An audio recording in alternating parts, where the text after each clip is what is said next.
My name is Furqan Mehdi, and I'm a junior here at UNL studying biological systems engineering. It's an honor for me to be here to present about Iraq. Even though Iraq is not really a Mediterranean country, it's more of a Middle Eastern country. It shares a lot of culture with the Mediterranean countries around the world. Here's a little comparison of Iraq to the United States. It is very small compared to the size of the United States. It makes about only 4.49, so 4.50% of the US size. And like I said, it is located in the Middle East. It has about 39 million regarding the population, and in the summer, it has a very, very hot weather. You do not want to go back to Iraq around June or July. It's very hot and also very dry. However, in winter, we do have some cold days and some cold months, but they're usually mild, and then we have a lot of rainfalls. I will not be presenting about Iraq if I will not mention the history of that country, especially the Mesopotamian history. As we all know, Iraq is the first civilization of the world, and it used to be called Mesopotamia. Or at least it's the first civilization that was ever discovered. A lot of things started originally in Iraq, like writing, because the Sumerians were the first people to start writing, and they did write using nails on clay. So we still have a lot of those in like museums and in records. Also, the first form of law started in Iraq or in Mesopotamia. We all know Hammurabi's Code that is currently in France in one of their museums. That was, or it is the first discovery of law. It was basically the constitution of Mesopotamia at that time. Education is also another thing that originated in Mesopotamia or modern day Iraq. Schooling is very important there, and they used to go to school for math, science, and writing. Some other things that were invented, which are very important in our modern day, and we use them every day, are wheels, calendar, time, and agriculture. I want to touch bases on wheels. Nothing that can be made right now does not require a wheel. Everything we have, everything we see that is man-made requires a wheel. So if Iraq would have gotten a patent on wheels invention, just 1 cent per wheel, Iraq will be the richest country in the world. We need to send you back in time. Yeah, so I can advocate for that. And then calendar, of course, we use that every day. They did follow a different calendar, but they are the one that started the calendar idea at least, and the time idea, and keeping record of days and events. Leaving Mesopotamia and switching more to mid-age Iraq, I'm going to talk about Baghdad. It's where I was born and raised, actually, until I was 12. At some point of history, before colonization, Baghdad used to be the capital of education in the world. It used to be also the largest library of books in the world, but of course, the conflict that started happening in Iraq changed all of that. Iraq gave birth to many scientists, like Muhammad ibn Musa al-Khwarizmi. I come from an engineering background, so I have to mention that guy. He is the father of algebra. You cannot do math without algebra. Even 1 plus 1, that is algebra. So it's all thanks to al-Khwarizmi. Yeah.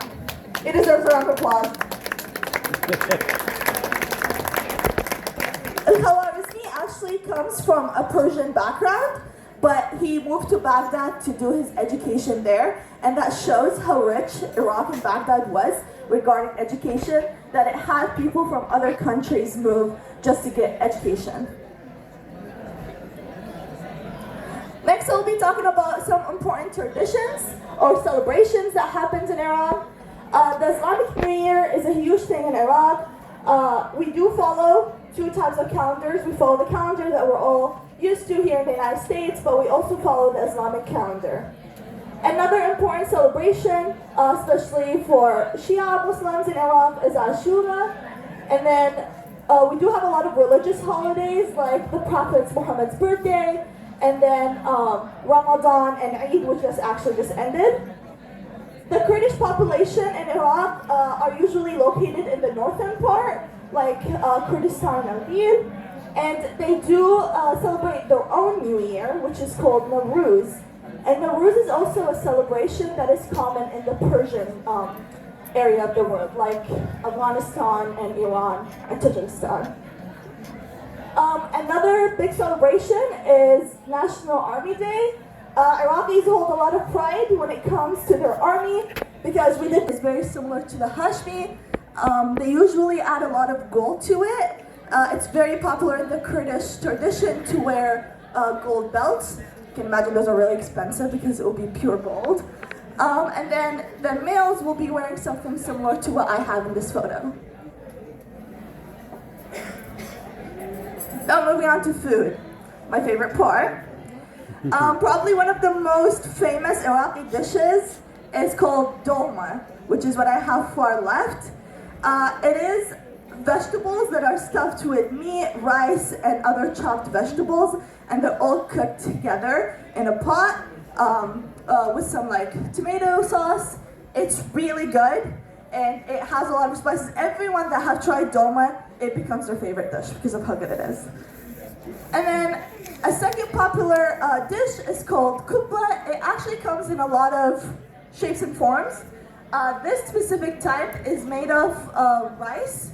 So the filling will be meat and vegetable. And then my favorite drink though is the yogurt drink. It is yogurt, but it's salty and sour at the same time. My dream since I was a child is to own my own yogurt shop. It will happen one day. I even have the theme planned. But it's basically more on the thicker side, and it's soury and tangy. It's not a common taste, so a lot of people end up shying away from it. But it's usually garnished with dry mints. The mints really complement it very well.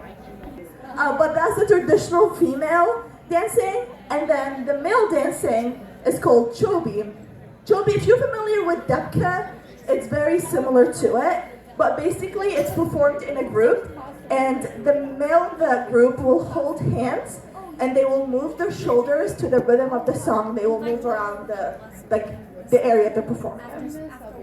But during traditional holidays or religious holidays, gift exchange also happens, but the younger in the family will get money.